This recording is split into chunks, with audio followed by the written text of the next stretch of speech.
Savez-vous planter les choux? À la mode, à la mode. Savez-vous planter les choux? À la mode de quelqu'un qui était à la mode avant que la mode arrive, du coup c'est vachement stylé, même que c'est un peu des précurseurs les gars, et à la fin ils sont pas toujours là pour se rendre compte à quel point ils pesaient franchement dans le game. Ça devient franchement compliqué de bosser avec toi là. Vraiment.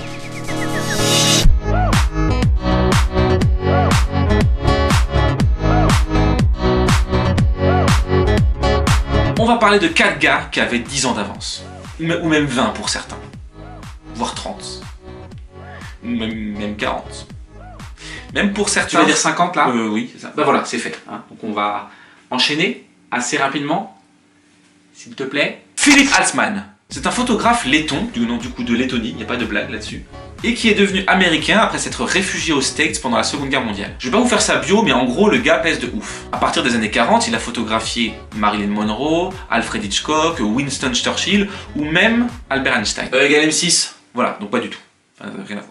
Il a aussi bossé avec Salvador Dali. C'est l'ex d'Amanda Lear, ça? Ouais, enfin bon, c'est quand même pas ce qu'il a fait de plus glorieux dans sa vie, quoi. Mais bon, c'est pas le sujet. En tout cas, Halsmann et Dali partagent ce goût des mises en scène originales dans leur travail, et surtout, de l'humour. Hashtag lol. Mais ce qui nous intéresse ici, c'est que Halsmann a été celui qui a inventé dans les années 50 la jumpologie. La jumpologie.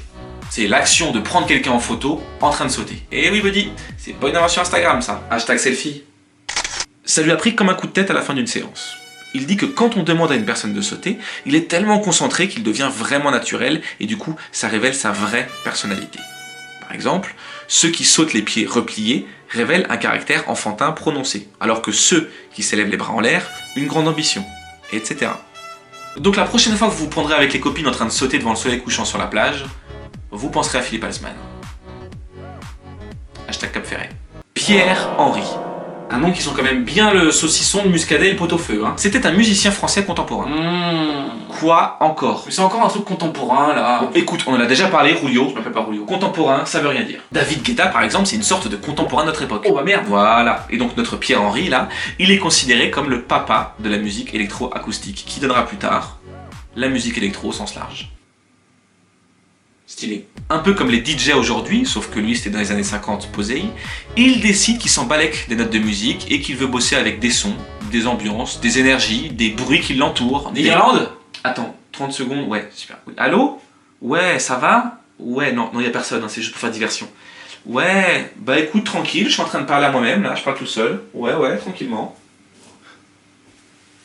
Pierre-Henry pose donc les bases de ce qui va devenir la musique électronique, où on n'a pas besoin d'avoir fait 15 ans de solfège pour pouvoir créer. Même si lui est rentré au Conservatoire de musique de Paris à 10 ans et que c'était un bête de pianiste. Et un de ses tubes, c'est ça. Et oui, on connaît bien le morceau qui a été remixé par Fatboy Slim en 97. Et en fait, c'est un peu relou là. Pourquoi? J'avoue, c'est un poil agressif là. Tu peux pas baisser? J'ai pas la main dessus là, je peux régler ça qu'au montage. Du coup, vu que c'est toi, vas-y. Ah ben voilà, c'est mieux. Voilà, super, merci. Merci beaucoup moi-même, parce que vu que c'est moi qui fais le montage aussi. De rien. Bon, c'est bon, t'as fini de te parler à toi-même là? C'est pathétique. Bon, tu te calmes toi aussi, hein, parce que c'est aussi moi qui te fais toi, donc un peu de respect pour moi-même. Pour la petite histoire, ce morceau appelé Psyché Rock, et qui a été remixé par Fatboy Slim donc, a aussi inspiré Christopher Ting pour le générique de Futurama. Leila, mon gars. Je pensais pas qu'on pouvait kiffer autant comme ça sur une cyclope. Ou comment un immense tube des années 90 et un générique de dessin animé de science-fiction des années 2000 a été écrit en 1967 par un musicien novateur.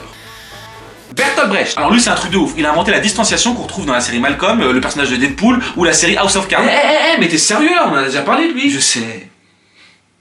Mais j'aimais bien... Oui bah non, hein. Au pire on laisse le lien de la vidéo qu'en parle et on passe à la suite. D'accord. Faut cliquer là. Et arrête de bouder. C'est bon, j'ai fini. Et enfin, Georges Méliès, le daron du cinéma.